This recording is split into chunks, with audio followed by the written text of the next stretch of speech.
ರಾಯಚೂರಿನಲ್ಲಿ ಸೂಕ್ತ ಸಮಯಕ್ಕೆ ಚಿಕಿತ್ಸೆ ಸಿಗದೆ ಗರ್ಭಿಣಿಗೆ ಗರ್ಭಪಾತ ಆಗಿರುವಂತಹ ವಿಚಾರಕ್ಕೆ ಸಂಬಂಧಪಟ್ಟ ಹಾಗೆ ಕೂಡ ಇಲ್ಲಿ ಆರೋಗ್ಯ ಸಚಿವರು ಮಾತನಾಡಿದ್ದಾರೆ. ಈ ಬಗ್ಗೆ ರಾಯಚೂರು ಜಿಲ್ಲಾಡಳಿತ ಮತ್ತು ರಾಯಚೂರಿನ ಜಿಲ್ಲಾ ಆರೋಗ್ಯಾಧಿಕಾರಿಗಳ ಜೊತೆಗೆ ನಾನು ಮಾತನಾಡಿದ್ದೇನೆ.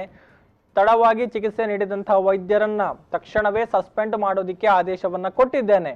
ಆಕೆಗೆ ಕೋವಿಡ್ ಬಂದಿರಲಿ ಬಾರದೇ ಇರಲಿ ಅದು ಪ್ರಶ್ನೆ ಅಲ್ಲ. ಇಲ್ಲಿ ಚಿಕಿತ್ಸೆಯನ್ನ ಮೊದಲು ಕೊಡಬೇಕಾಗಿತ್ತು, ಅದನ್ನ ಕೊಟ್ಟಿಲ್ಲ. ಇದಕ್ಕಾಗಿ ಲೇಟ್ ಟ್ರೀಟ್ಮೆಂಟ್ ಮಾಡಿರುವಂತದ್ದು ದೊಡ್ಡ ತಪ್ಪು.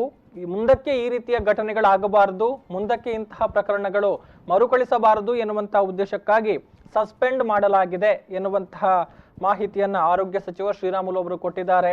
ಬಹುಶಃ ಇದು ಮುಂದಿನ ದಿನಗಳಲ್ಲಿ ಇದೇ ರೀತಿಯ ಪ್ರಕರಣಗಳು ಹೆಚ್ಚಾಗುವಂತಹ ಚಾನ್ಸಸ್ ಬಹಳಷ್ಟಿದೆ. ಯಾಕಂತ ಹೇಳಿದ್ರೆ ಈಗ ಏನೇ ಒಂದು ಆರೋಗ್ಯ ಸಂಬಂಧಿ ಸಮಸ್ಯೆಯನ್ನ ಇಟ್ಟುಕೊಂಡು ಆಸ್ಪತ್ರೆಗೆ ಹೋದಂತಹ ಸಂದರ್ಭದಲ್ಲಿ ಎಲ್ಲರೂ ಕೂಡ ಮೊದಲಿಗೆ ಕೋವಿಡ್ ಟೆಸ್ಟ್ ಮಾಡಿಸಿಕೊಂಡು ಬನ್ನಿ ಅನ್ನುವಂತಹ ವಿಚಾರವನ್ನ ಹೇಳುವಂಥದ್ದು. ಅದಕ್ಕೋಸ್ಕರ ರೋಗಿಗಳು ಸಂಕಷ್ಟ ಪಡುವಂತಹ ಪರಿಸ್ಥಿತಿಗಳು ಉದ್ಭವವಾಗ್ತಾ ಇದೆ. ಅನೇಕ ಕಡೆಗಳಲ್ಲಿ ಈ ಬಗ್ಗೆ ರಿಪೋರ್ಟ್ಗಳು ಕೂಡ ಬರ್ತಾ ಇದೆ. ಸೊ ಮುಂದಕ್ಕೆ ಇಂತಹ ಪ್ರಕರಣಗಳಾಗಬಾರದು.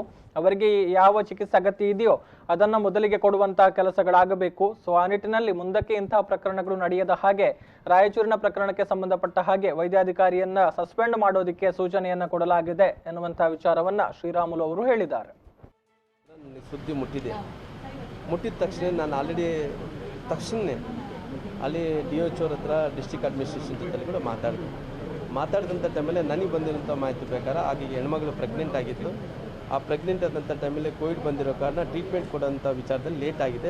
ಅದಕ್ಕೋಸ್ಕರವಾಗಿ ಅಬಾರ್ಷನ್ ಆಗಿದೆ ಅಂತೇಳಿ ಸುದ್ದಿ ಬಂದ ತಕ್ಷಣ ಅಲ್ಲಿ ಲೇಟಾಗಿ ಟ್ರೀಟ್ಮೆಂಟ್ ಕೊಟ್ಟಂಥ ಡಾಕ್ಟ್ರನ್ನ ತಕ್ಷಣ ಈ ಕ್ಷಣದಿಂದ ಅವ್ರನ್ನ ಸಸ್ಪೆಂಡ್ ಮಾಡಬೇಕನ್ನೋಂಥ ತೀರ್ಮಾನವನ್ನು ಕೂಡ ನಾನು ತೊಗೊಂಡಿದ್ದೆ. ಸರ್, ಕೋವಿಡ್ ಬಂದದಕ್ಕೆ ಅವರು ಹಿಂಜರಿದ್ರು ಅಲ್ಲ, ಆಕಸ್ಮಿಕವಾಗಿ ನನಗೆ ಆಲ್ರೆಡಿ ರಿಪೋರ್ಟನ್ನು ವರದಿ ಕೊಡಬೇಕಂದ್ರೆ ಡೈರೆಕ್ಟ್ರಿಗೆ ಹೇಳಿದ್ದೀನಿ. ನನಗೆ ಮಾಧ್ಯಮಗಳಲ್ಲಿ ನೋಡಿದಂಥ ಟೈಮಲ್ಲಿ ಲೇಟ್ ಟ್ರೀಟ್ಮೆಂಟ್ ಮಾಡಿದ್ಕೋಸ್ಕರ ಅಲ್ಲಿ ಕೋವಿಡ್ ಬಂದಿರಲಿ ಮರಳಿದ್ದು ಹೋಗಲಿ ಅದ್ರ ಪ್ರಶ್ನೆ ಅಲ್ಲ. ನನಗೆ ಲೇಟ್ ಟ್ರೀಟ್ಮೆಂಟ್ ಯಾಕೆ ಅನ್ಕೊಟ್ಟು ಇವತ್ತು ಅಬಾರ್ಷನ್ ಆಗಿದ್ದಾಳೆ ಆ ಹೆಣ್ಮಗಳು. ಎಂಥ ಪರಿಸ್ಥಿತಿಗಳು ಈ ರೀತಿ ಮುಂದುವರಿಬಾರ್ದು, ಇದು ಮರಳು ಕಳಿಸ್ಬಾರ್ದು ಅನ್ನೋಂಥ ಕಾರಣದಿಂದ ತಕ್ಷಣ ಅವನ್ನ ಅಮಾನತು ಮಾಡಬೇಕು, ಸಸ್ಪೆಂಡ್ ಮಾಡಬೇಕನ್ನೋ ತೀರ್ಮಾನ ತೊಗೊಂಡಿದ್ದೆ.